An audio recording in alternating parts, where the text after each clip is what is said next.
И понеже преминаваме към Фейсбук, ето един пример, то не е видео, просто нещо като банер на УНИЦЕФ, една кампания миналата година, ако не се лъжа.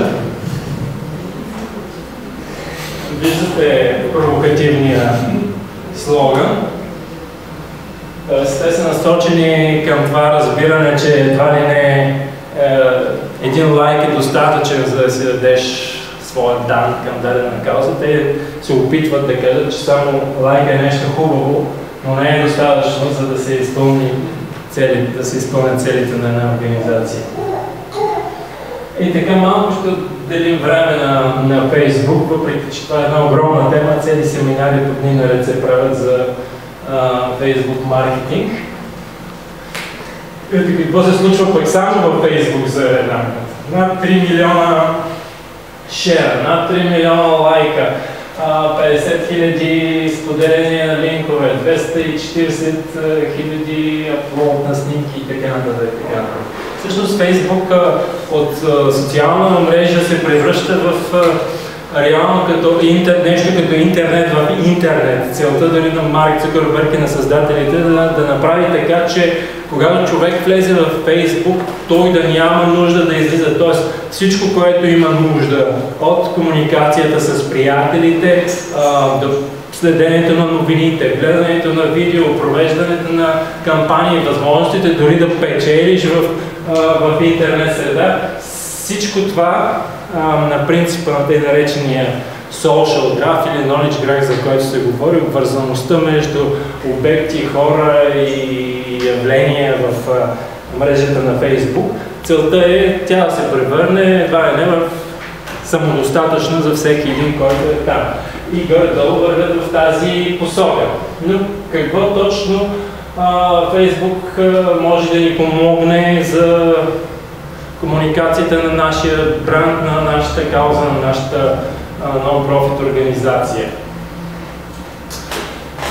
Преди това само така най-общо, по-познати сте с екосистемата на Фейсбук, но имаме таймлайн, имаме newsfeed, като в него участват вече обекти, нодове, свързани с персонални профили, с Фейсбук страници, Фейсбук групи, тъй наречените actions, предизвикани вече от многобройните Фейсбук апликации, ивенти и така нататък. Всичко това е тъй наречения органичен контент. Това, което виждаме в фида си, това, което виждаме, разбира се, то е на базата на някакъв алгоритъм на Фейсбук, който все по-често и по-често се променя напоследък, защото няма как да видим всичко, защото трябва да видим всичкото за една секунда, сигурно 200-300 обекта в нюсфида трябва да се изреждат, нищо няма да можем да видим наистина.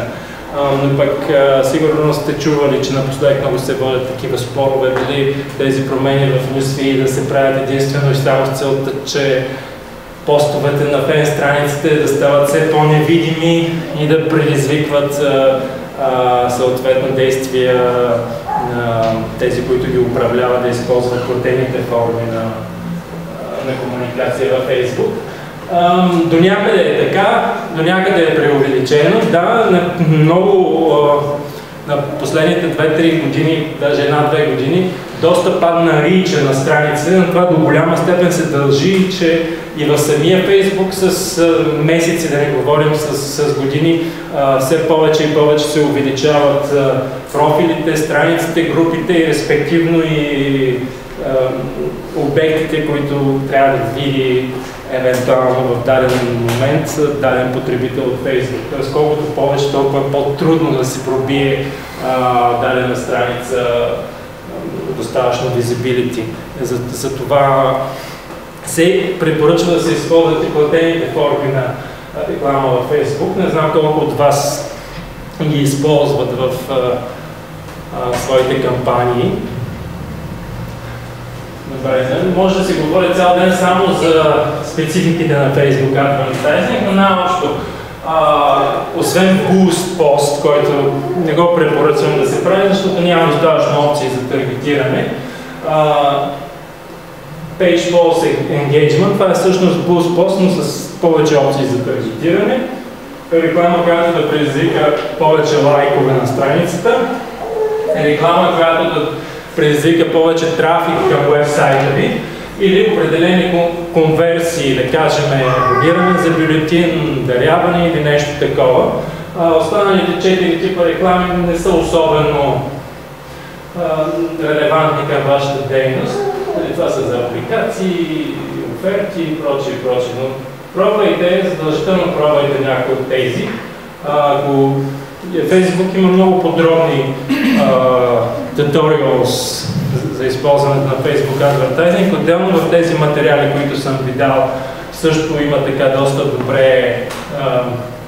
доста подробни обяснения за най-специфичните изисквания и важни неща, когато трябва да правите Facebook рекламна кампания. Освен това, пропуснах да ви кажа, че знаете, че във всяка една социална мрежа има специфични размери на кавър снимките, на снимките, които трябва да използвате в нюсфида, снимките, които трябва да използвате за профила си.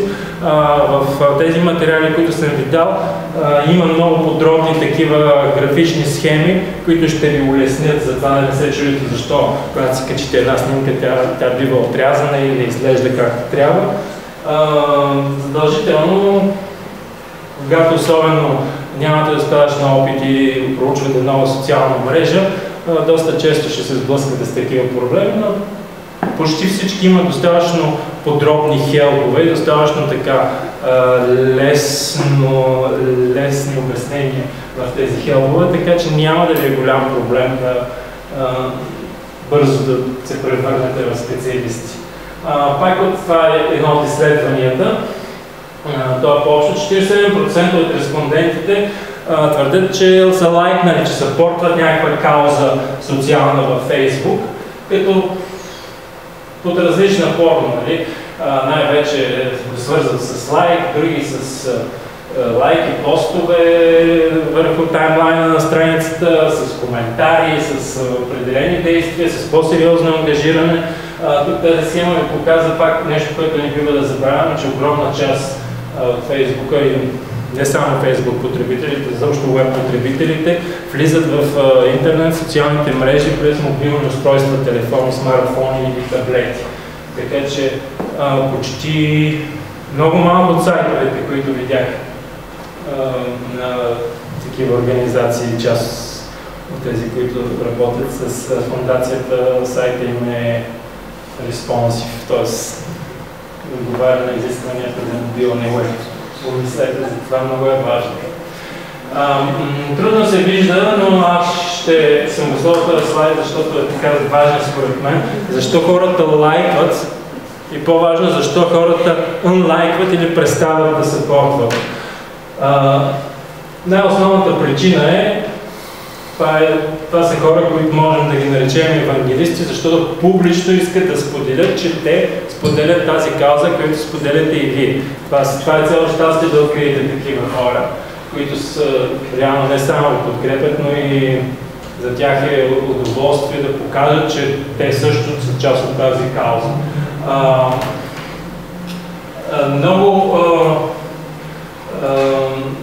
Много от хората, които са лайкнали, защото тяхни приятели или тяхни близки хора, семейство също подкрепят тази кауза. Тоест много се връщаме на това колко е важно да имаш привърженик на своята кауза, някои от така наречените инфлуенсъри в дигиталния свят. Защото авторитетните хора в интернет наистина генерират много така положителни резултати. Но по-важното е защо не лайкват. И до голяма степен това ще определи вашето поведение в управляването на страниците или Facebook страниците. Интересното, че първата причина 43% е, че организацията поства прекалено много. В същото време 17% пък са онлайкнали, защото организацията почти не поства или поства много малко. Тоест трябва да намерите баланса. Баланса зависи, разбира се, от конкретната кауза, от конкретната аудитория, от хората, които са във вашето комюнити. Много често, почти всеки ден в интернет излизат някакви изследвания. колко е добре да се поства, по кое време е добре да се поства. Значи много е различно и не бих желал да се обвързвам особено с това време и кой ден. Примерно днеска прочетах, скоро бях прочел, че вторник било най-добре във Фейсбук. Днеска прочетах, че четвъртък и петък. Или пък, че дали след обед или преди обед. Не обръщайте внимание на тези неща, защото те са правили на някакви много, примерно, може би страницата на Кока-Кола да показва нещо такова. Това са големи, мощни страници, да. Просто вие си гледате Insights в Facebook страницата и вече там може да видите по дни. Кой ден са най-активни или са по кое време са най-голям брой онлайн от вашите фенове. И ако има някаква тенденция, вече за вашата страница може да е такава. За друга страница, която пък съпортва друга кауза, която има съвсем друга публика, аудитория, може да е съвсем различно. Но пък по отношение на броя, ако не сте медия, която се очаква от нея да поства по-често интересни новини, може би бройката е между 3 и 5 на ден максимум. Може да е един пост, може да са два, но между 3 и 5 максимум, за да може да имате достатъчен рич, да достигнете достатъчно хора. Да поствате прекалено често, това е мит, че ще стигнете до повече хора. Напротив, по този начин стигате до по-малко хора. Приблизително е това на 3-4 часа, ако имате какво. Ако нямате какво, не поствайте. Може и цял ден да не поствате, може и 2 дена, но е добре поне през ден да има някакъв пост във Facebook страницата ви. И много важно, което действително доста изследвания показват, не поствайте нов пост, ако предния пост във Facebook страницата не е получил нито една интеракция. Тоест, ако предния ви пост вече има няколко лайка, един-два шера, няколко коментара, вече тогава може да постнете с следващата. Ако няма интеракция, дори провокирайте някои от феновете си да направи, защото те наречения алгоритъм на Facebook, който никой не го разбира, включително и те наречения Edge Rank, който определя кой обект, кой пост да излиза по-нагоре и да се показва повече в нюсфида, работи по определени закони, които наобщо са свързани с това, че колкото повече един пост има интеракции, колкото повече харесвам, коментирам, колкото по-авторитетен човек, колкото повече ваши приятели участват в тези коментари и действия, толкова по-вероятно е той да се появи във вашия нюсфид. Но това, разбира се, е много общо. Все пак трябва да го имате предвид. Така. Сега Facebook за non-profit. Тази страница задължително ви е препоръчвам да си я лайкнете. Тя е страница направена от самия екип на Facebook, който споделя добри практики и съвети от маркетингови кампании, комуникации на неправителствени и non-profit организации по цял свят. И определено се ви е много полезна.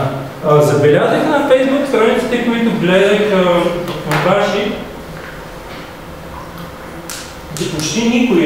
почти никой с малки изключения, като 4 лапи и още 2-3 организации, не използвате Facebook апликации. Facebook апликациите са нещо, което слагате на табовете си до там лайкс, видео, фотос и така нататък, като реално това е нещо като възможност да ембеднете нещо като отделна веб страница в самия си таб във Facebook страницата си. В случая съм дал пример с това, тъй наречените Facebook Donets апликации. Нито една от тези страници, които разделях, дори тези, които имат повече фенове, не са се сетили да го сложат с това нещо, защото става с 2 клика и абсолютно безплатно. Естествено, не е задължително, че като имате таб Donates, хората ще се спуснат да правят дарение, но това пак е принципа. Направете го колко се може по-лесно за тях. Ако сте ги развълнували във Facebook, и дойдат да видят страницата ви, дайте им възможност направо там да дарят, а не да ходят до вебсайта ви. И тези апликации правят играят прекрасна роля за това. Просто отивате в страницата на апликацията, натискате Use this app и тя ви прехвърля вече на коя страница искате да инсталирате. И след като я изберете, вече си я виждате на таб в страницата ви. Само трябва да я настроите, да си сложите PayPal адреса, примерно. И вече хората само с един клик могат да даряват, директно от Facebook. Това е само една от възможностите. Някои страници видях, че използват някои апликации, обаче една част от тях вече са неактивни, не работят и дори правят по-лошо впечатление, но никой не използва donate апликации. Както казах в началото, този цитат на Мечо Пух, колкото повече, толкова повече. Уебсайта ви е вашия хъб, най-важното, което още човек, когато влезе, трябва веднага да се ориентира, веднага да разбере, ако иска да дари, къде да кликне и колкото може по-лесно да го направи. Обаче това не означава, че вие не трябва да използвате възможностите на Facebook. Примерно, както ви казах, директно там може да се сложи апликация, която да дарява, да използвате други социални мрежи, да използвате платформата, която дава Фондацията прекрасна за дарения. DMS също дава тези възможности сайта. Но имайте едно на ум и за тези, може би най-популярните световен мащаб сайтове, комьюнити сайтове, свързани най-вече с фондрейзинг или подкрепа на дадена кауза. Всъщност първият, той не е пряко свързан с фондрейзинг, но той е много интересна. Пак може да я използвате като апликация в страницата си. Хора, които подкрепят дадена кауза, може да видите кои от вашите приятели или хора във Facebook подкрепят кауза, която реално вие подкрепите. По този начин да се свържете. Там има прекрасна интеграция с Facebook, вкарване на пик баджове и така нататък. Много добре разработена платформа, която спокойно може да използвате. Там има възможност да си направите профил и да бъдете като една от организациите, които подкрепят дадената кауза. Всичките другите са на принципа на Indiegogo, Kickstarter, правите си собствен профил,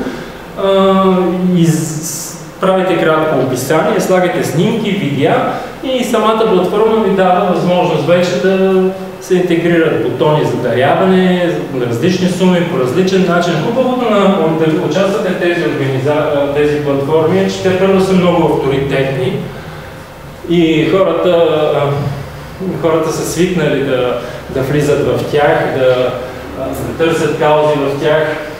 Търсещите машини също ги възприемат като авторитетни и много е възможно Google да ви даде примерно страницата в Indiegogo по-напред от вашия собствен вебсайт, който сигурно изобщо не е оптимизиран от 5 години.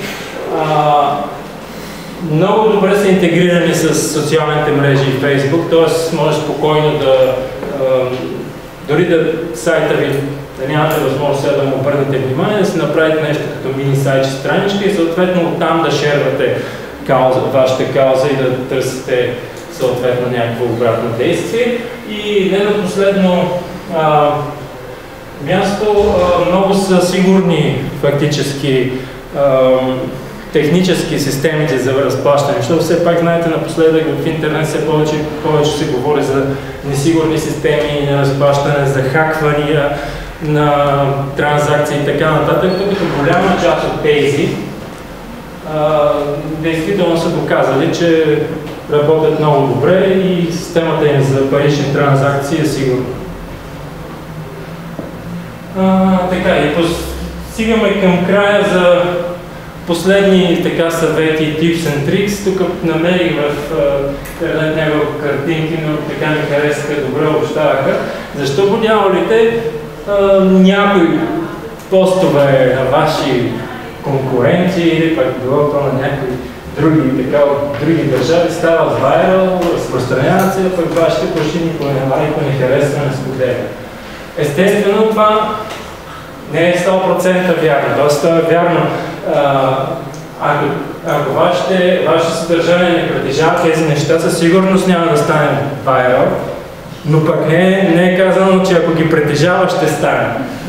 Но така или иначе е добре да хора, които са изследвали спецификата на тия най-популярни постове, какво съдържат и защо подявалите стават толкова популярни. Но от най-основните неща е емоционалния апел. Независимо дали е видео, дали е публикация, текст, картинка, някакъв колаж или там някакъв друг обект, много е важно да предизвика някаква емоция. Емоцията може да е смях, хумор. Много често, голяма част, може би половината от вайрал публикациите са хумористични, носят смях в себе си. Но могат да предизвикат дори някакъв страх, някакво силно съпричастност, съчувствие, любопитство, какво ще стане по-нататък и така нататък и така нататък. Задължително е, естествено не 100% от всичките ви публикации. Нали? Началото видяхте да образова, да убеждава, да забавлява и да вдъхновява. Но когато правите някакви публикации, свързани с която и да било от тези цели, винаги е добре да гоните някакъв емоционален момент. Не си струва да се сподели, каквото и да значи това. Естествено, едното е, хората са преценили, че няма емоция.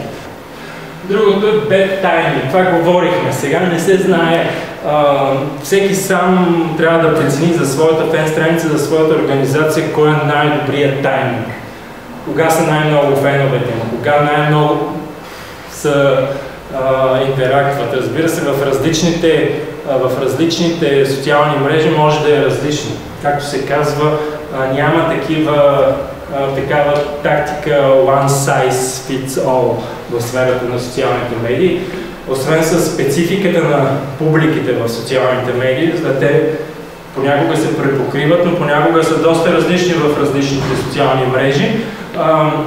Трябва да оцените и спецификата на самите социални мрежи, тяхната характеристика. Примерно, ако споделяте в Twitter, трябва да сте първи, да е нещо, което другите не са го чували. Характеристиките на Twitter са такива, че там вървят публикации, твитове, които наистина дават нещо ново за първи път, нещо, което освен ако не е пак забавно, супер интересно, но най-вече е ново. Ако нещо се случи в света, в България, ето примерно както онзи ден, това нещастие вчера или онзи ден с самолета, въобще не си правя труда да влизам в нюс сайтовете, просто отварям Twitter и следя фида. Най-бързо нещата може да видите, които се случват в Twitter. Докато във Facebook може да си позволите някакво забавяне, може докато в Twitter може да пуснете веднага даден пост и после вече след като сложите снимки, след като го доукрасите и нали, така вкарате всички необходими метатагове информация, тогава вече да споделите във Facebook. Там може да е някакво забавяне.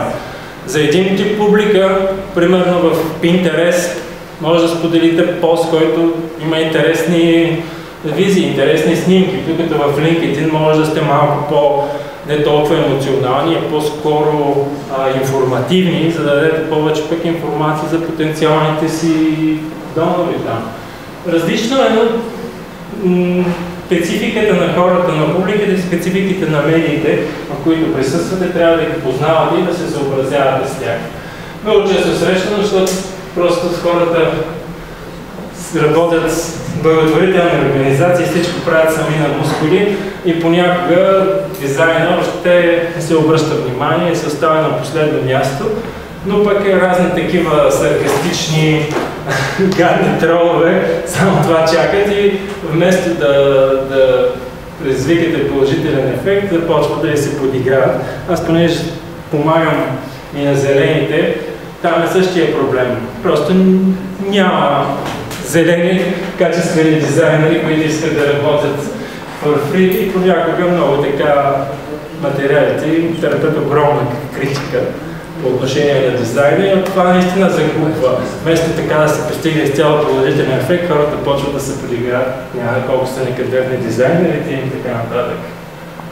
И на последно място, на не по важност, слабо разпространение. Един пост дори да отговаря на всички тези условия, които споменахме преди това, има нужда от някаква критична маса споделяния, критична маса социални действия да се превърне в вайрал.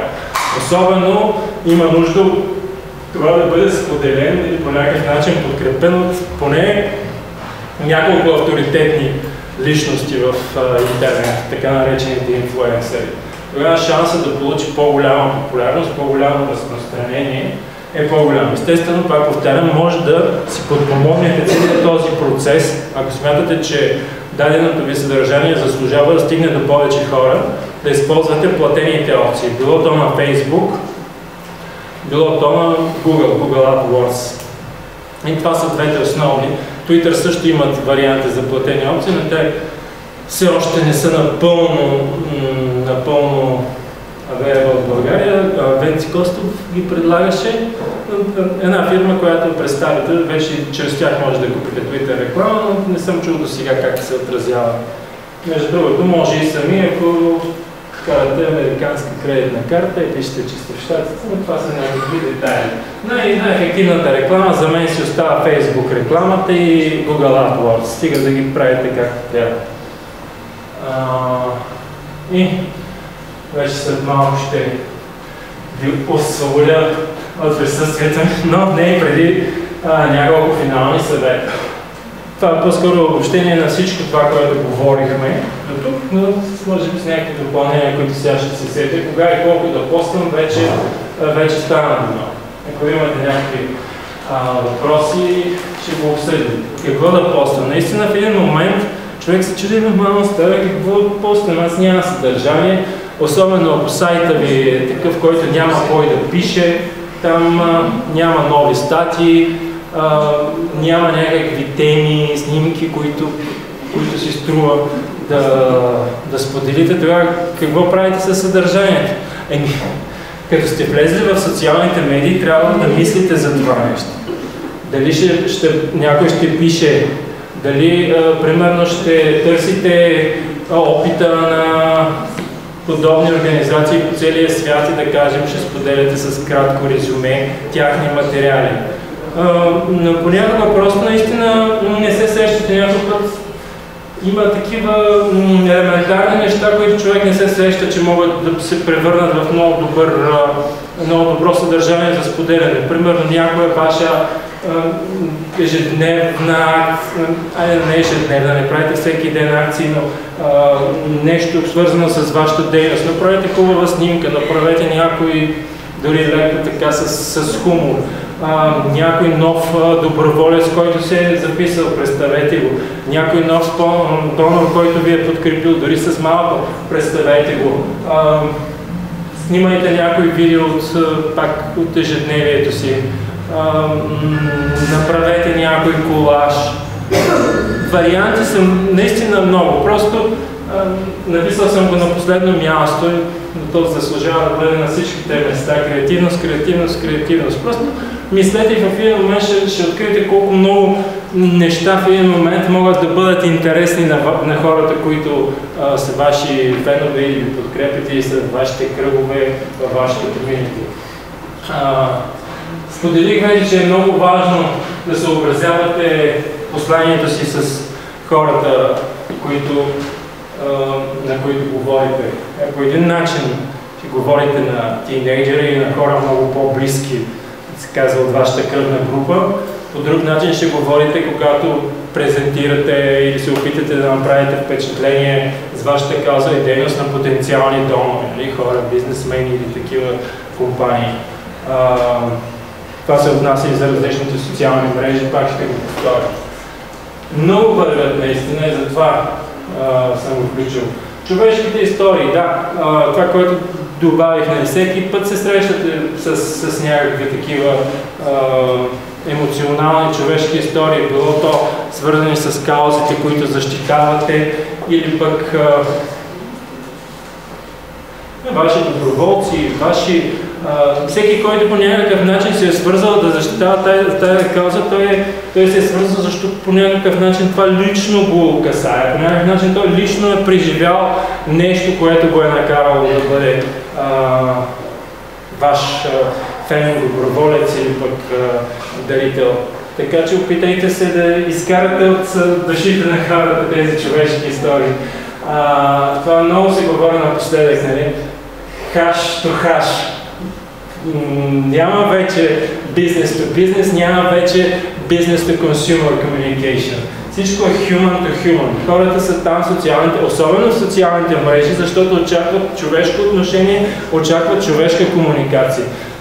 И очакват наистина комуникация. Пропуснах да ви кажа там една от причините защо хората лайкат или се отдръпват. Една от причините беше, защото организацията не ми отговаря на коментарите. Щом сте там, освен че трябва да слушате, освен че трябва да предавате посланието си, там сте и да водите най-вече разговори. Не отговаряте ли на коментарите? Не се ли включвате активно в разговори? Няма смисъл въобще да не говорим, че някои, те повече комерциални брандове дори са включили опцията, че потребителите, феновете нямат право да пишат по статути. Правилото 80-20, някой чувал е за него? Общо взето ти не се брои. В сферата на комуникацията, 80% от съдържанието, което поствате, то пак е свързано най-вече в комерциалния маркетинг, но така или иначе важи и за вас. 80% от съдържанието, което поствате, трябва да е свързано с вашата дейност, но да не е пряко свързано с вашата продукция, с апела купи или с апела дари или с някакво постоянно биене в гърдите, ние това, аз това и така нататък. Тоест трябва да е свързано някакво по-интересно, забавно, свързано с вашата кауза съдържание, но само тези 20% вече може да се насочите директно към промоция на нещо, ако сте комерциален продукт или бранд, или към послание, апел, дарете, защото еди какво са. Между другото, понеже уебсайтът, или отново за пореден път ще го повторя, страшно хубаво впечатление ми направи и ще ви го дам за пример за всички, ако искате да правите промяна и редизайн на сайтовете ви, сайта на Светът на Мария. Не знам дали сте го виждали. Просто перфектен за такъв тип организация. Отговаря на всички тези изисквания. И на последно място, за мен първо по важност, креативност, креативност, креативност. Креативност, разбира се, в полза на вашата цел, на вашата комуникационна стратегия, на вашата комуникационна тактика. Тоест, креативност, която ще ви помогне да стигнете до най-много хора, като, например, това. Сигурно сте виждали тази реклама. Най-споделената и най-популярната социална реклама на 2013 година. The Woman Should. Това, когато напишеш в Google, има auto-suggestions. И се открили, че да напишеш Woman Should, това ще пише Stay at home, Should be slave, или Stay at kitchen, и така нататък, и така нататък. И те, използвайки чисто този нищо не струваш, просто един дизайнер, който да снима тези лица и да ги направи, и тези резултати от Google постигнаха какъв невероятен ефект. Отделно от това, че беше създаден един агрегатор сайт, който събира само хаштаговете с хаштаг WomanShould и хората споделят интересни примери, вдъхновяващи примери с жени, които са постигнали много под този хаштаг. Той, между другото, още е активен. Скоро гледах, че все още хората постват по този хаштаг. Тази награда, реклама спечели награди от почти всички възможни фестивали по света. По някои данни най-споделената реклама на 2013 година, социална реклама на 2013, направена от Единен в Дубай. Така че, въобще емоцията и вдъхновението може би са нещо, което е най-важното за социалните, дигиталните комуникации, изобщо за комуникациите във вашата сфера. Ентусиазъм, емоция от вас към вашата публика. Общо взето, това е и задължително благодарете, когато някой е направил нещо за вас, както и аз ви благодаря, че ме инспирахте. И ако имате въпроси, с удоволствие ще ви отговоря.